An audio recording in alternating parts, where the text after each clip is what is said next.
warm welcome indeed to today's fascinating webinar, which I'm very excited to be introducing today. We're looking today at an intriguing case study. Many of you will be aware of ABB. It's an absolutely huge organization, mainly specializing in industrial manufacturing. And the scale of their shared services organization and purchase to pay operation really is quite extensive. So I'm delighted today that we've got the ABB story, looking in particular at the purchase to pay automation, focusing on goals and challenges that emerge within a global enterprise like ABB. So I extend to you, as I mentioned, a very warm welcome indeed. And my name is Susie West. And just to let you know a little bit about sharedserviceslink.com. It was an organization set up in 2007 specifically to help people like Nigel Chapman that we've got presenting today and his peer group and you to improve performance within shared services, specifically finance shared services. And as you all know, purchase to pay really is a massive component of finance shared services. So a lot of our time and attention goes on how organizations can run purchase to pay better. And that's through change management initiatives like the one we're looking at today, and also through the adoption of automation technologies. Again, what we'll be looking at today. So please do go on to sharedserviceslink.com website after this. Do become a member. We have thousands of members now, each of them enjoying very detailed, practical information that we provide free of charge through our website. We also run conferences, webinars like this one you're joining today, and masterclasses. So let's have a look at what the agenda promises for us over the next 60 minutes. I'm going to touch briefly on how this session works, and then I'm going to be looking at the intention of this session, really just laying out a little bit of context. And then I'm going to be passing over to our expert speakers today, and they'll really be getting into the detail, and it's very practical detail that you'll be enjoying today. We'll then be taking your questions towards the end of the session and looking to wrap up, as always, on the hour. So, how does this session work? It's a very straightforward platform, but should you have any technical questions, please do utilize the technical support we've got on this webinar today, and we will respond to you immediately to make sure this is as painless as possible. Really importantly, purchase to pay, continuous improvement in purchase to pay, change management initiatives in purchase to pay really are at the forefront of shared services leaders' minds. They realize that this really is a key focus for them if they're going to get the process efficiency gains that they are being pressured and pressurized to achieve. So should you have any questions, this is a two-way forum. Please do use your free text box in your GoToWebinar panel. Submit the question that you really want an answer to me directly. I will then take all of those questions and put them to the speakers in the last 10 minutes of this session. If I can ask you now, please, just to think of the 2 or 3 questions that you'd like to have answers to, and the 2 or 3 reasons why you've actually joined this webinar today. And if you feel like perhaps you're not getting the questions that you want, do make sure that you submit those questions to me halfway through the call. The earlier you submit them to me, the more chance it is that they will be asked. Let's have a look now, ladies and gentlemen, at the intention of this session. I mentioned that technology is a key focus for shared services organizations. And really, coming out of the kind of back end of the recession, which we all experience to a greater or lesser extent, senior level management and C-level management really are focusing on process within the finance function. The recession educated an awful lot of senior management individuals on how bad processes were and how poor the availability of data was within their organization. And so organizations are realizing that they want to get on top of their data, on top of their cash position, on top of their position regarding liabilities, on top of their spend management, they really, really need to make sure technology is put in place, it's put in place properly, and it is used properly. So a lot of the return on investment for technology is reliable on how the people actually use it in the organization.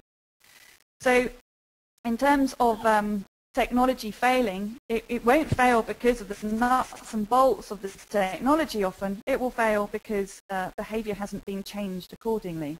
So I think we're all on this webinar today to see how we can change behavior better and communicate technology better within the organization so that the return is much, much greater.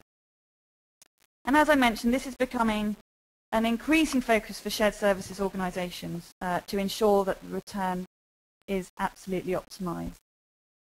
So now I'm very pleased to be introducing our first presenter for the day, and now I'd like to hand over to Karen Airy, Head of UK Marketing at Basware. Over to you, Karen. Thank you very much, Susie. Hello everyone and welcome to today's webinar. As Susie has said, I'm Karen Airy and I'm Head of Marketing for Basware in the UK. And I'd like to thank you all for joining us for this session today, where we'll be looking at ABB's global automation project and most importantly the change management aspects of this project. When we're speaking to current customers or those people that are considering a project, we receive many questions about the approach they need to take, and change management is a regular theme. Done well, this makes an incredible difference to the success of a project, the ongoing process optimization, so it's an area of growing interest. But before we move into the main presentation, I'd just like to spend a couple of moments introducing Basware. Basware is the global leader in enterprise purchase-to-pay solutions. We have over 1 million users in over 1,500 organizations across more than 50 countries worldwide. We celebrated our 25-year anniversary last year, and throughout our company history we've been focused in delivering automated finance and procurement solutions which drive compliance, control and efficiency across both of these areas. Importantly, at this time we are very stable financially and have seen continuous year-on-year growth. And if we take a quick look at one of the analyst reports, we can see in this example the Forrester Wave report made of electronic invoice vendors that Basware is #1 in strategy, #1 in current offerings and #1 for market presence. Our product portfolio covers the complete requisition to pay process, and this includes sourcing and procurement tools, which include RFX management and contract lifecycle management, alongside our purchase management solution, which is ideal for specialists and non-specialist buyers alike. Controlling spend, especially indirect spend, is really important, and this system provides a user-friendly interface which allows people throughout the organisation to buy in a controlled manner. On the invoicing side, we have our invoice processing suite, which includes contract and order matching to achieve true automation. Order matching automatically matches purchase invoices with approved purchase orders, and contract matching automates the processing of periodic or contract-based purchase invoices, such as utility invoices or those for cleaning and maintenance. Our business connectivity solutions, illustrated here at the top of the screen, allow buyers and suppliers of all sizes to transact electronically and allows the exchange of both e-invoices and purchasing messages across our open network. For e-invoicing, we have a range of services which allow companies to take advantage of immediate savings through an outsourced scan and capture service, and a supplier activation program which offers a wide variety of options to onboard even the smallest of suppliers. In this session today, we'll hear more about ABB's global rollout, and the area of focus for this will be on the invoice automation side. Integration with existing systems and commonly multiple systems is always a key consideration within any project, and Basware solutions integrate with over 220 ERP solutions. This ability to integrate across multiple ERP solutions is especially valuable to organizations who are establishing shared services, those wanting the flexibility to bring additional organizations into a shared service, or organizations which may have multiple groups on differing systems as a result of mergers and acquisitions. As you'll see from Nigel's presentation, ABB used a variety of ERPs and financial systems when we began working with them, and had a clear roadmap to move to SAP. However, the Basware solution was able to sit across a diverse group of systems during the transition phase, enabling processes to be standardized while providing transparency across the group as a whole. Given that just over half of our customer base are SAP users, as are ABB, let's just take a quick look at how we work with this, given that we'll be discussing this aspect of the solution in more detail in Nigel's presentation. Whether your company operates a single or multiple SAP environment, Basware provides a single entry solution for company-wide invoice automation, integrated to a wide variety of SAP and other business systems. The solution helps organisations overcome some of the challenges they may face when establishing a shared service centre. It is designed for multi-company operations and supports more than 20 languages. The use of Basware also makes it easier to deal with future changes. The Basware SAP integration does not impact upon the performance of your current systems. And as we all know, IT landscapes can change, and mergers and acquisitions are just one possible cause that must be dealt with to ensure continuity. As Basware sits outside of SAP, this minimises the impact if operational systems are added or removed, or if additional clients, languages or currencies are needed. No custom development in SAP is required, and invoice processing users are not impacted by future upgrades. So to give a customer example, Heineken used in their shared service centre 5 different instances of the ERP, including 3 different instances of SAP and an in-house ERP system. And Basware is integrated across all of these, enabling them to achieve matching rates of over 90%. So to look at some other organisations that we work with alongside Heineken and ABB, as you can see from this next slide, there's an indication of some of our customers with a large variety, both large and small, and across a variety of industries. Unicredit Group, for example, here in the UK, we look after their invoice processing, and Veolia Environmental, for example, are using our connectivity services to move over to electronic invoicing. So a wide variety using either the sort of a full EPP range of solutions, but also some of those just as single components against existing systems. So thank you for allowing me this brief introduction to Basware today. I'd now like to introduce Nigel Chapman for ABB to tell you more about their project specifically. Thank you very much, Nigel.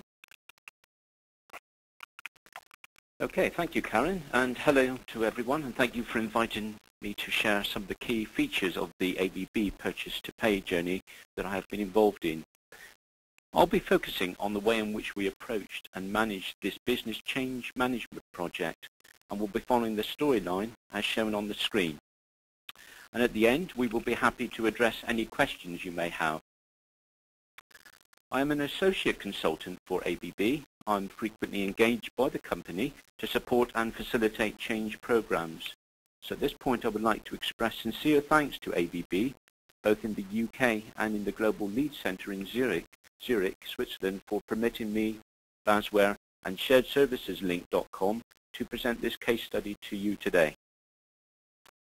Initially, I will provide a very brief positioning of ABB. The purpose of this short section is to provide the organizational context for the case study. So let's start with the global picture. And this slide shows the size and reach of the company. And this truly is a global organization. You will find many countries around the world where there are a significant number of people employed. And for today's purposes, I will summarize by categorizing ABB as an engineering organization that helps industry to distribute electrical power and to use that power effectively. Just thinking about the way the company is organized, which gives us some of the context as well, there are a number of divisions that are themselves subdivided into business units globally and locally. And this leads us to one of our key points here initially, is that inevitably there is a lot of internal trading that goes on. Products are designed in one center, in one country, manufactured in another, and then maybe shipped on to another country to combine with other products to form systems. all of that activity leads to purchase to pay transactions internally and externally. Few of you might know this, but you probably interact with ABB's technology somewhere in your daily lives. You might not have orbited the Earth or crossed an ocean this morning, but you may have travelled to work by train, or indeed you might have used some water or electrical power at home this morning. And if you've done those things, there's a very good chance that these services have been enabled by some application of ABB's technology. Just to give a sense of some of the customers we serve, large international and national organizations shown on this chart. By the way, I mentioned I've been involved in a number of ABB programs. For example, I assisted in the setup of a global group account management program towards many of the customers listed here. So hopefully now I'm starting to paint a picture in your mind of the organization. And from the perspective of designing and undertaking a business change program, it is so important to understand the nature of the business before embarking on a change program. As already indicated, this is a global organization with a lot of internal trading and numerous suppliers, some very local, others very global. There are many types of businesses being conducted.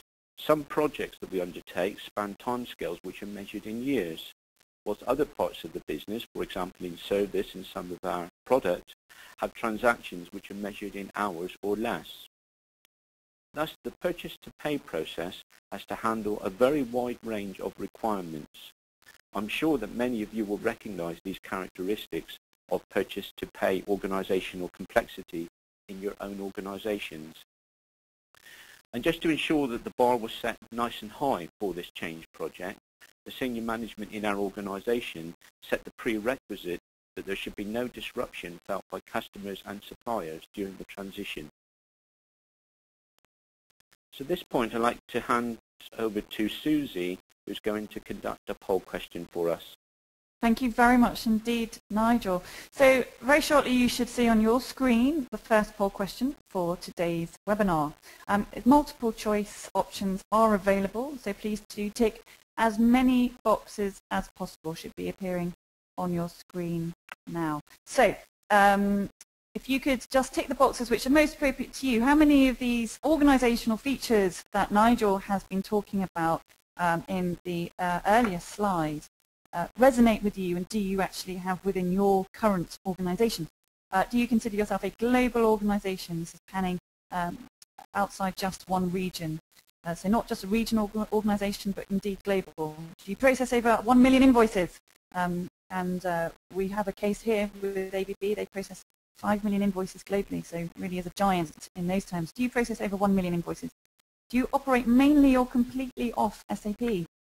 And do you have a focus, a current focus on continuous improvements? So which of those resonate with you, and or which of those characteristics do you also share? We're waiting for a few more votes to come back, and you can tick multiple options here. You're not just restricted to one tick box. And I'll be closing the poll in 3, 2, 1. Okay, let's have a look at what the results are like. So quite interesting. They'll be appearing on your screen very shortly. So you can see there that just over 3/4 of you on the webinar today represent global organizations. Interestingly, just shy of a third process over 1 million invoices. So that's quite a significant proportion of you, I'd say. 44% of you operate mainly or completely off SAP. And a very encouraging 81% of you are currently focusing on continuous improvement initiatives. Very interesting indeed. And back to you, Nigel. Okay, thank you, Susie. Yes, and it's nice to know that several people working along the same lines as myself, so that's good. Indeed, you might recognize, some of you might recognize some of the characteristics as shown on this particular graphic. Still painting this picture for you, and this particular graphic was widely used when we started to talk about finance and accounting in our company. And let's just say that it actually helped us to relate to some of the potential areas to address and to improve upon when we started our journey back in 2006. And now for comparison, this picture indicated our aspirations, a vision for shared accounting services that is a true enabler for and supporter of the overall business and finance strategy. Again, just rewinded to 2006, and now if we start to zoom in from the big picture in the organization to the specifics of the accounts payable section of the purchase to pay process. As Susie's already mentioned, globally we actually handle about 5 million invoices per annum. When we collated data from around the world in 2006, and I want to say we, this was done by the lead centre in Zurich that started this initiative with us, we found that a key measure that we could use internally and for benchmarking versus other organisations was the number of invoices per hour per full-time equivalent employee in accounts payable. And what we found was that across the ABB countries, and we started out looking at 25 key countries, including the United Kingdom, the efficiency varied significantly, mainly because some countries were early adopters of the automated processes.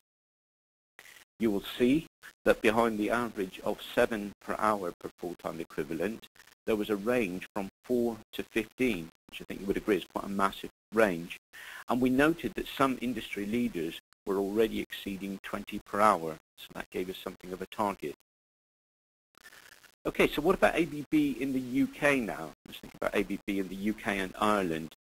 And thinking about our organisation, well, here you see some key statistics. We operate in 12 main locations across UK and Ireland, just over 2,000 employees. The revenue is about just $1 billion US, over 5,000 customers and almost 4,000 suppliers, processing in the UK something of the order of 130,000 invoices per annum.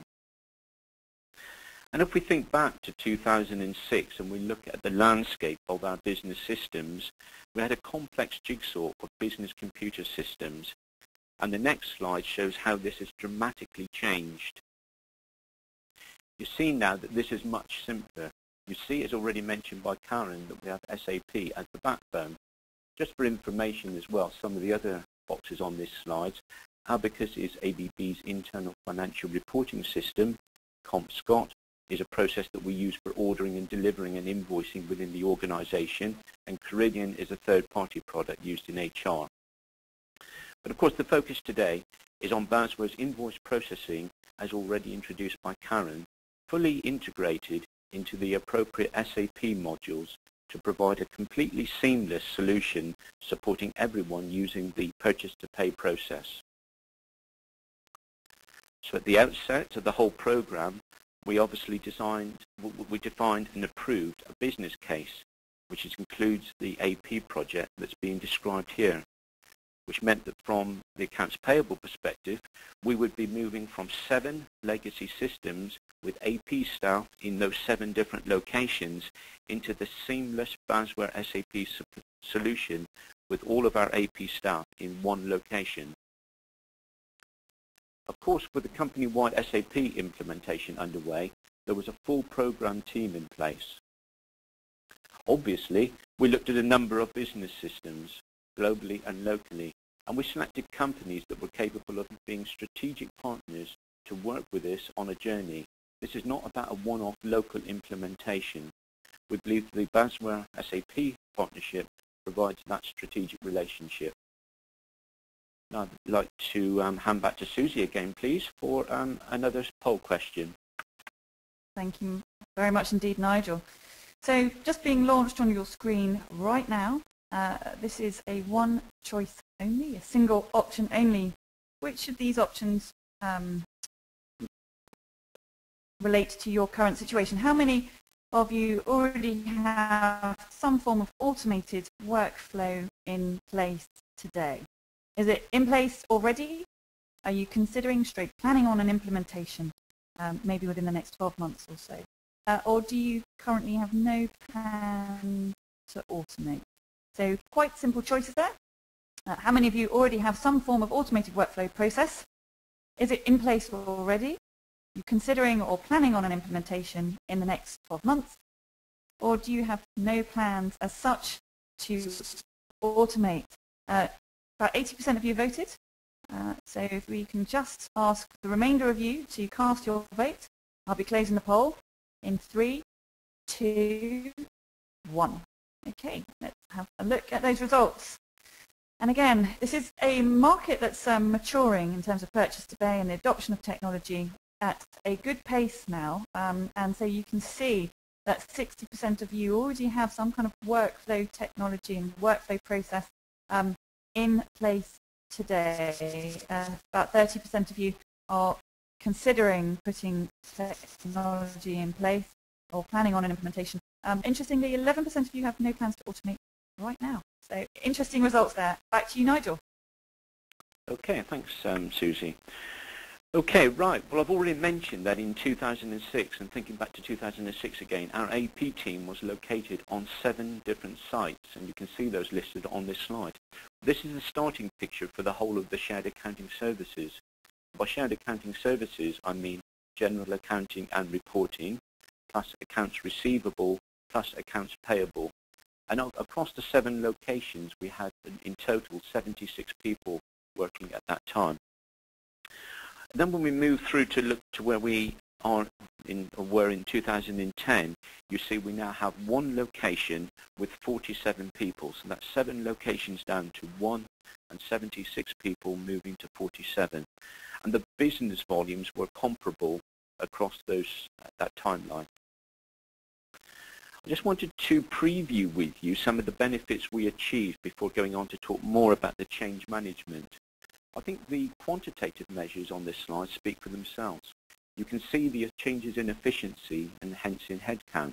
In addition, there are many intangible benefits. For example, the improved processes enabled us to pay suppliers as per agreed terms, which improves the relationships with the suppliers and with our supply chain management team.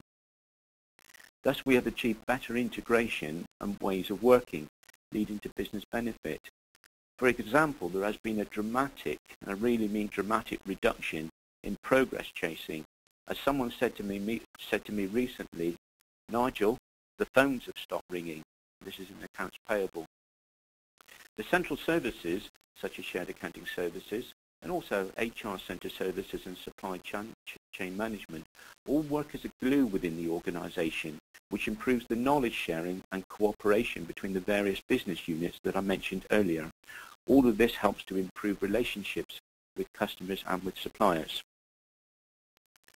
So now, having set the scene and shown broadly what we achieved, I'll try to describe how we did it, particularly from a change management perspective. I won't be covering the techie stuff here today. I'll be focusing more on the change issues. In my opinion and experience, it is essential that change programs are built on solid foundations. There has to be a coherent, genuine rationale for the change. So the emphasis here is that ABB set out on a journey, a direction in 2006 to enable the finance function to be fully integrated into business decision making with accurate, relevant, up-to-date data at its fingertips. It was recognized that the inefficient and inconsistent transactional processes were hampering progress towards that vision. Hence, the shared accounting services team set out to achieve excellence. In so doing, this would enable the whole finance function and the business it supported to progress. Thus, in our organization, cost reduction was not the primary driver. It was an important consideration, but not the sole goal of the program. In parallel, there were other strategic initiatives in supply chain management, human resources, and IT. It was also important to recognize that the program was resourced in a meaningful way. We had the appropriate resources, both locally and globally, within the organization, and indeed lined up within our supply chain partners, our supply partners. This is so important in these types of projects to have the right amount of resources available. Thus, when we came to communicating the change, there was a very strong why we needed to change. This was not a criticism of the past, it was about enabling the future. This is a consistent message locally and globally within ABB. So what happened? Well, the Shared Accounting Services Lead Centre set up an accounts payable task team from ABB countries, including the UK, to pool good practice knowledge within ABB. So we brought together people from different countries to work together around the world to actually think about what our high-level map should be. We also engaged supply chain management and external experts and vendors to define our process and solution. This high-level roadmap was then taken by individual countries as a template for our own implementation. So developing this high-level roadmap at the outset enabled countries to share information. It helped define the requirements from our project suppliers, and it gave us direction. We could make decisions in the setup and configuration that would be helpful and enable future steps.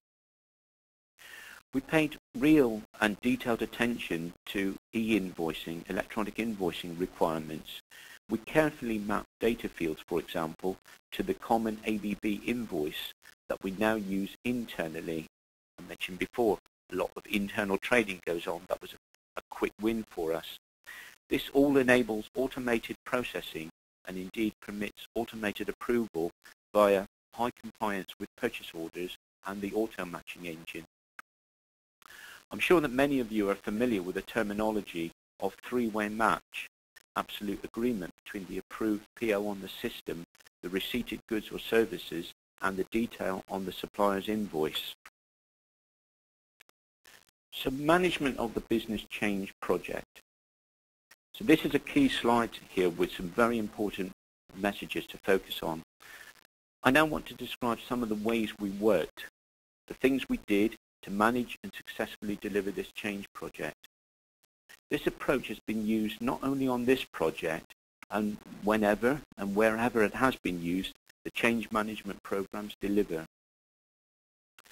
Firstly, I must say that there was a very significant investment of time and energy by the UK Shared Accounting Services management team. The way the team worked and provided leadership throughout was absolutely essential to the success. We held monthly project workshops which were facilitated by myself throughout the whole duration of the project. Initially, we worked on building a shared understanding of the change program. We wanted to be clear in our minds at the launch stage what this project was really about. We recognized that as the project proceeded, we would need to stand in front of groups of people and sit with people, all of them stakeholders, affected by this change in all sorts of ways. That requires preparation. So as a management team, we discussed, we debated, sometimes we argued, and we finally reached real clarity and consensus on the changes to be made. This preparation is so crucial to be able to communicate effectively when dealing with people in real time, not scripted, but well thought out, solid messages. This process also helped to reaffirm our values. We would strive to be open and honest with people. We would communicate at an early stage. If we didn't know an answer, we would say so, and we always tried to follow up on questions, and we made time for groups and for individuals. We used some powerful techniques such as stakeholder mapping and goal planning. These methods are not in themselves rocket science. They do, when used as part of an integrated team and workshop philosophy, become a very effective approach.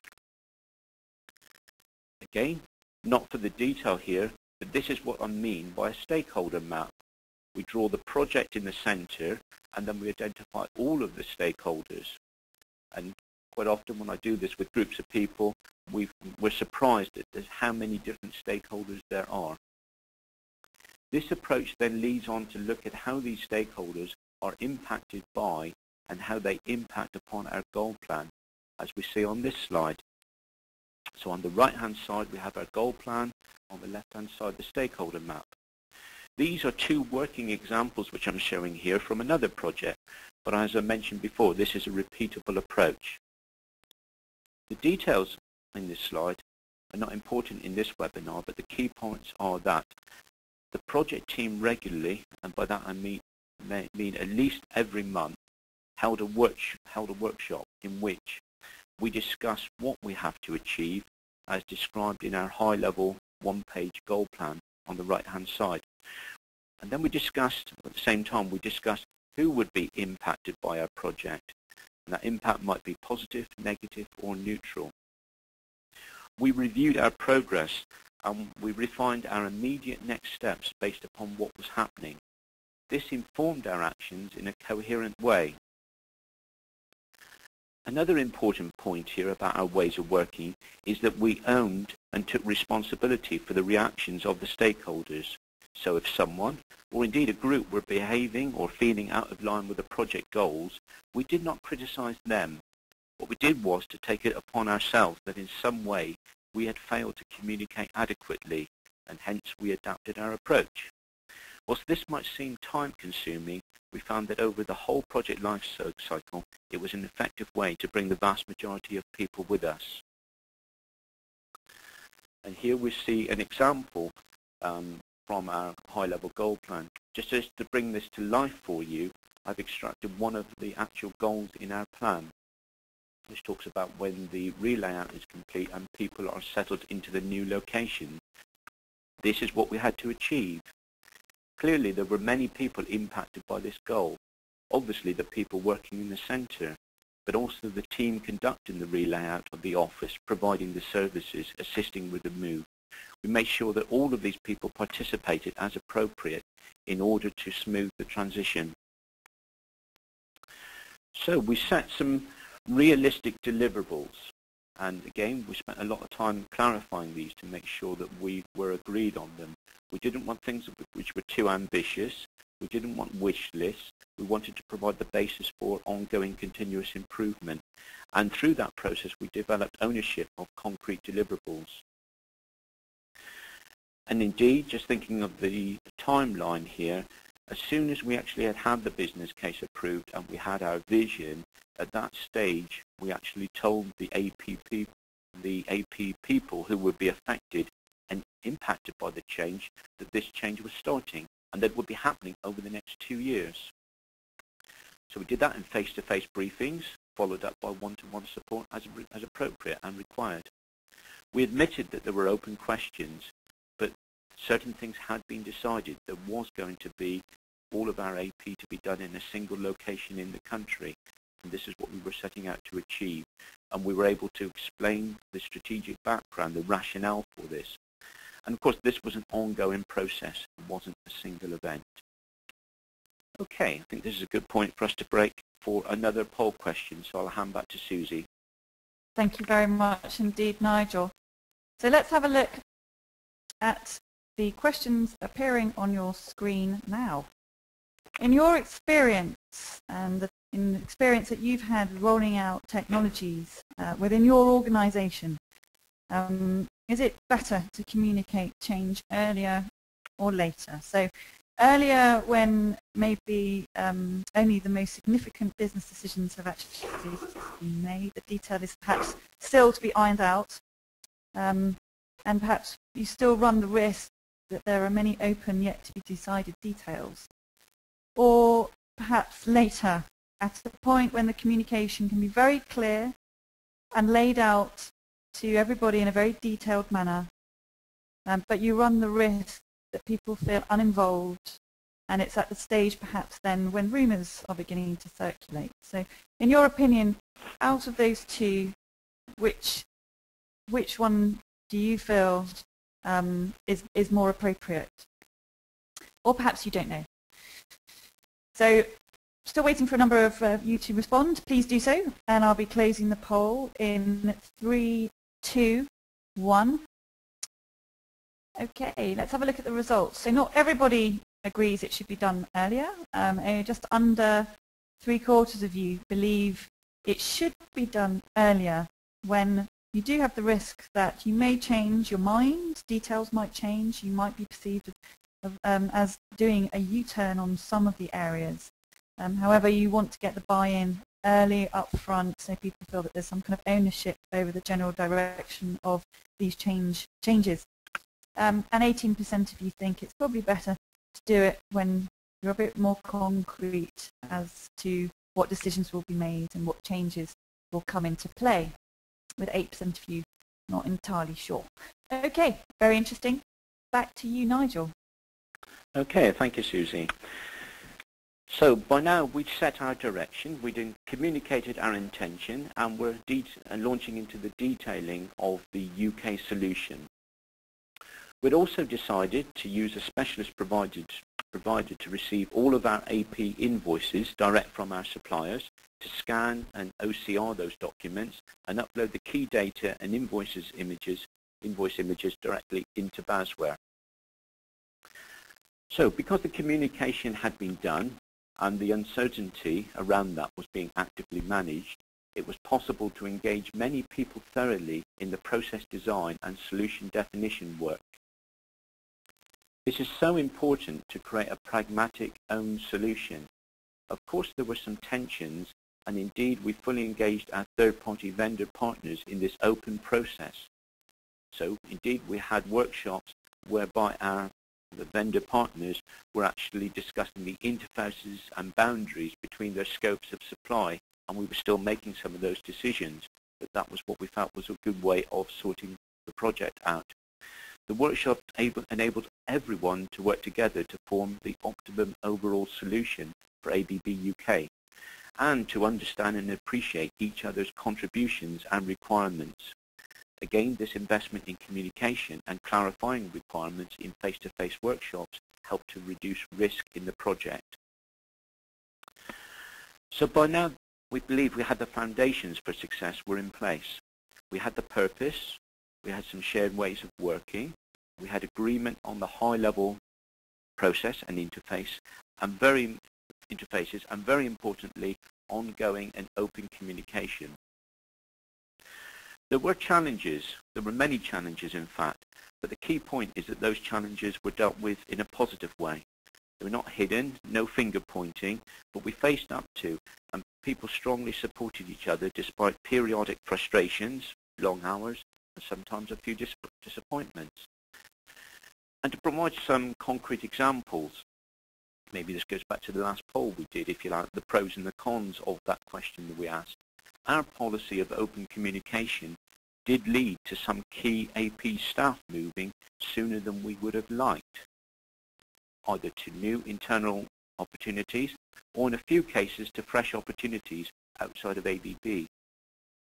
However, our philosophy was that we tried to help and support all individuals, even if that created even greater challenges for our project. Remember, back in the good old days of 2006, we hadn't heard of the credit crunch, and for many people there were choices. We backfilled roles with temporary contract staff wherever possible to avoid the need for compulsory redundancies at a later stage. However, this brought its own challenges. We had a regular, ongoing turnover of staff. Indeed, and this was a big challenge, for a few months we had an overall increase in staff in AP, but we remained on course throughout. So now finally, having set the scene and hopefully communicated some of the how, I'd just like to come back and summarise some of the benefits that we've seen and the key lessons that we've learnt. So just to remind you of the slide that we saw a few minutes ago, and then the next slide as well shows what we've done in terms of the PO compliance. The purchase order compliance has improved significantly from 60% to 100%, or virtually 100%. This was helped by a global mandated requirement, which was that every financial transactions must be authorised by 2 pairs of eyes. In the UK, it was decided that the right and best place to implement that was by applying the controls in the purchase to pay process was in SAP, with at least 2 people independently doing the approval steps of, first of all, the purchase requisition, and then separately the purchase order, always recorded in SAP. So we had a situation at the start of 2009 where the number of invoices quoting PO was hovering just above 60%. A joint supply chain and accounts payable team investigated and found that the root cause was within ABB. We were not getting the information to our suppliers. We rigorously applied 2 pairs of eyes requirement as described above. We informed our suppliers that they should insist upon having a PO number from ABB before doing the work. And for the past year, virtually all ABB invoices arriving into the company have a quoted PO number. Throughout this initiative, we had the full and unquestioned support and mandate from the senior management team. Another benefit we've had is that the system is now being used for employee expenses automation.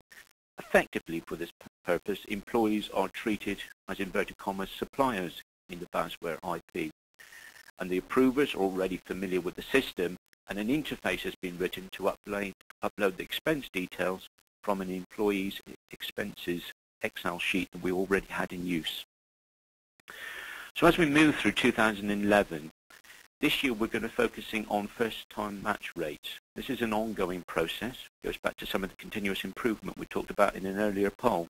Indeed, the next key step is already underway because we're progressively introducing e-invoicing. So hence we can match on the invoice at the line level. We have also installed Basware's auto matching function, which automatically looks for the three-way match between purchase order, goods receipt and invoice, and recommends approval if there is an exact match. So just to show that improvement graphically, you can see the step up we've had here to virtually 100%. So coming to lessons learned and key success factors. 5 key lessons and success factors, I think. First of all, we had clarity as to why the changes were happening, and we had a high-level route map for our procure-to-pay process. The change management is absolutely key. We had a methodology, we focused on stakeholder engagement and communication, and we operated throughout with consistency. We worked closely with supply chain management. We worked with commitments, and we were willing to dig deep and provide support to each other during the tough times. And we recognized that this is a journey. We were prepared to work with changes as they emerged, as the project proceeded. So hopefully you found something of interest in this ABB story. Now I'm going to hand back to Karen just to summarize a few other points. Thank you. Thank you very much, Nigel. Thank you for an excellent presentation. I think looking at the practical steps there and some of the advice that you've taken and the detail you went into is very useful for people looking at this, whether it's a finance change project or other projects as well that this can be applied to. So thank you for going through it in that level of detail. Just wanted at this stage, before we hand back to Susie for questions, to highlight another couple of areas that might be of interest to people. The team at Shared Services Link will send out the presentation slide deck after the event. But for those that want some more information about ABB, not only in the UK but as part of the global project, there is a full case study available, and that's available to download off basware.com, or you can email us at info.uk@basware.com and we'll be able to send that out to you direct. We also have an event taking place as part of our monthly seminar programme. The next one, which is at the London Stock Exchange on the 12th of April.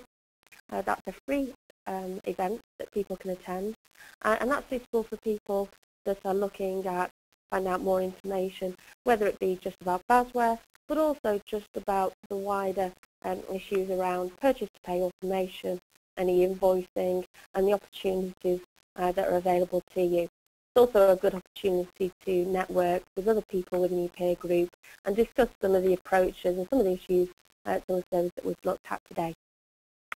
So thank you very much again to Nigel, and I'd like to pass back to Susie now for some questions.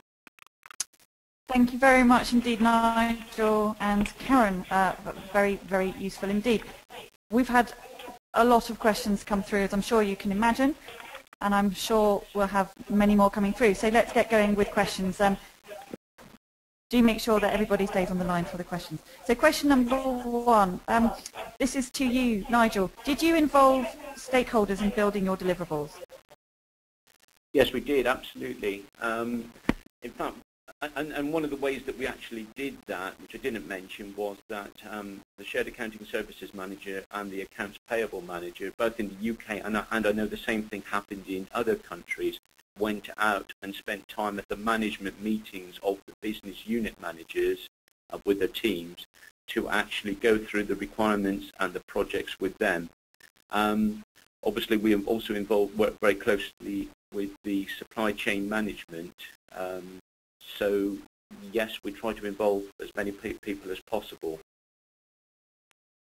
Okay, good. And also with your workshops that you ran, did you have users and stakeholders involved in the workshop feeding back how they thought they might be impacted by the new changes?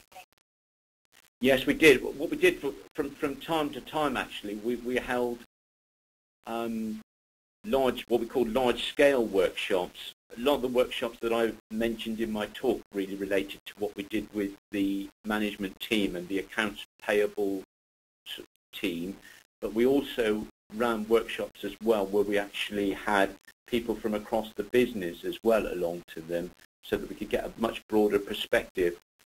The only thing that we didn't do much of, and to some extent this was largely deliberate, we didn't spend that much time involving our suppliers in the process.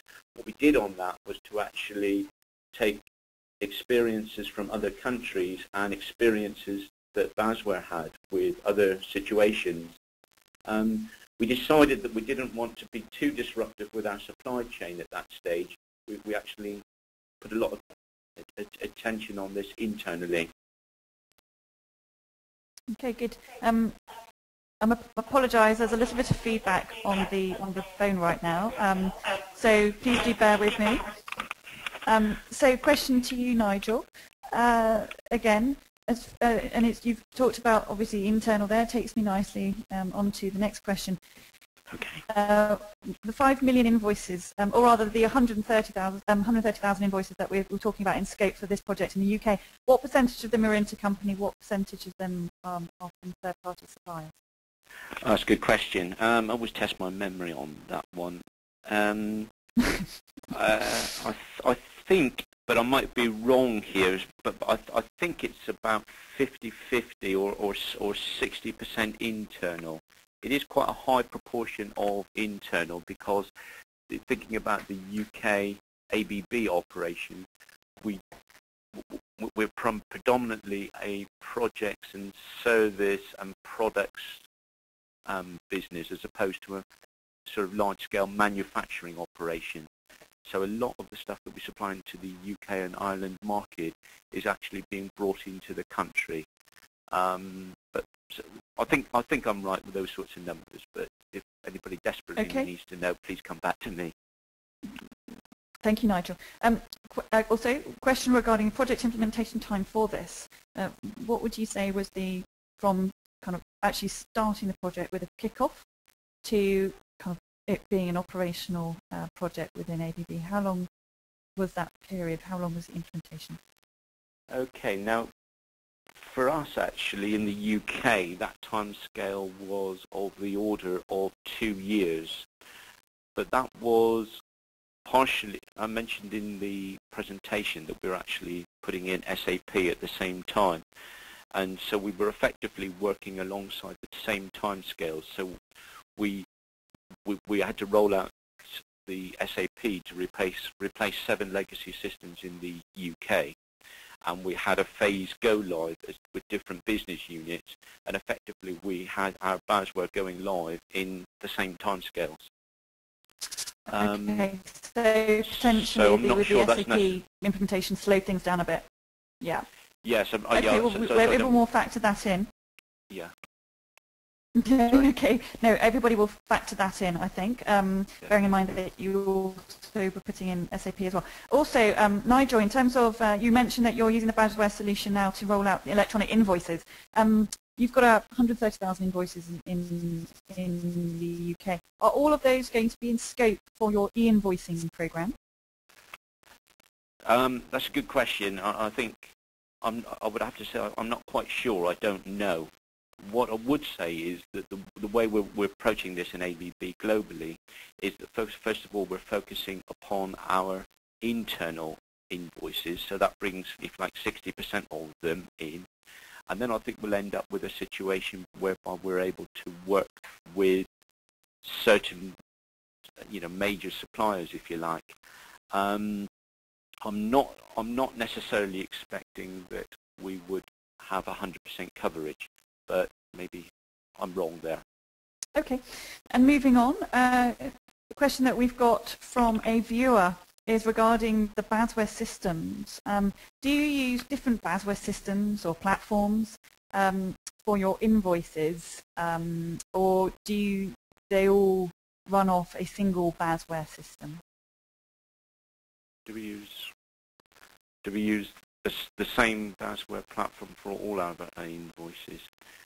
I'm not quite sure I understand the question. About paper and electronic. Sorry, I'm just talking to Karen here. Just paper and electronic. The answer to the paper and electronic is yes. One of the things, and certainly within the UK, we have one system. We've also looked at, and one of the things that Basware and SAP referred to earlier on about a strategic partnership, one of the things that we're all three companies are actually looking at as we move forward as an organization, where are the opportunities to actually do things in similar ways in similar countries. So that actually helps us when we come to looking at an upgrade or a step forward, whether it be in SAP or in Basware or in any other parts of our process. And that certainly is part of our mindset in terms of our journey. But certainly as far as processing paper invoices and electronic invoices, when they come into the system, there is no difference, and all of the users see effectively exactly the same thing. Okay, good. Hopefully that helps. When going back to the days when you were processing 60% purchase orders and matching those, how did you manage the other 40%? Well, basically, I mean, that's the problem then, really, if you like. What we were able to do, obviously, is to use the workflow to actually get the invoices out to what look to be the right people, because if you've got an invoice coming in without a purchase order number, then your AP team are immediately into a second guessing game in terms of who actually placed the order. And quite often suppliers are quite useful and helpful in that, obviously, because they want to be paid, but then you're using the workflow within the Basware IP is that you know who you've sent it to, you can set timelines of when you want a response back by, or at least alarms if you've got one, so that you're able to use that functionality so the thing doesn't get lost, at least it's traceable. But, and this is the downside of not having your purchase orders quoted, obviously the thing might have to go to 2 or 3 people before you can find the right person who can do the approval. Okay, Nigel, I'm conscious I'm firing all the questions at you. I hope this is okay. We've got 1 minute left of questions, okay. So I'm just going to fire some quick round questions at you. So for some quick responses, please. How many line items do you typically have on a purchase order that you issue? It varies. It really does vary. There's a lot with only one, but there's a lot. There's also a substantial ones that can be 3 or 4 pages on an invoice. So it does vary a lot. I'm not sure I know the average. I could find out. So, ladies and gentlemen, thank you very much for your time and attention. Nigel and Karen, thank you so much for your input and energy today. Ladies and gentlemen, just before we close, again, there may be a little bit of distortion on the line. Just do bear with me because there's a raffle that I would like to invite you all to participate in. Basware will be a key sponsor of ours at the March conference that we've got coming up on the 15th, 16th, 17th of March. They've offered to pay for 2 of you to come to that. Would you be interested in being entered into that raffle? Please do tick yes. It's a £2,000 ticket. It's a great prize. We've got about 130 people coming right across industry from various European shared service organisations. Well worth coming. So do tick the yes button. And then I'm going to be closing that poll in 3. So if you haven't already responded, do so in 3, 2, 1. Okay, I'm closing the poll now. Okay, we're looking forward to seeing you next time at a sharedservicelink.com webinar, which is taking place on the 15th of March, looking at how to ensure auditors and tax authorities trust 100% of your electronic invoices. You can see that we've got other webinars coming up over the next couple of months as well. Also coming up on sharedservicelink.com, a lot of exciting events. So a lot of exciting things happening in the finance shared services market. Thank you very much to Karen. Thank you very much to Nigel Chapman. Look forward to welcoming you next time. Goodbye.